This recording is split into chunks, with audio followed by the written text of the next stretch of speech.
నేను స్కూల్ నుంచి వచ్చేసరికి ఎప్పుడు అడ్డగాడిదలా బయటికి తిరుగుతావు మమ్మీ, కానీ నన్ను ఏ రోజు బయటికి తీసుకెళ్ళావు, ఇంటికి రాగానే దున్నపోతులా పడుకుంటావు అన్నట్లు ఎక్స్ప్రెషన్ ఇచ్చింది నా కూతురు.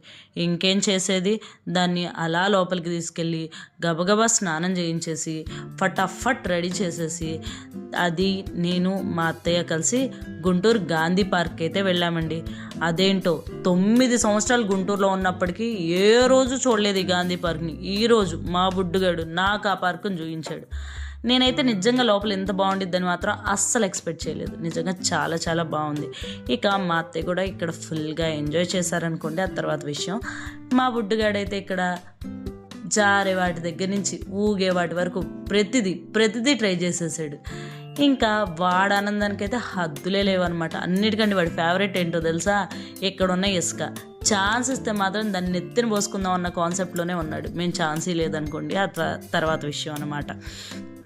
ఇక అసలు ఎప్పుడూ ఒళ్ళంచని నా చేత కూడా ఈ పార్క్ వైబ్స్ ఏమో కానీ అలా కొన్ని ఎక్సర్సైజులు చేసేలా చేసిందనమాట.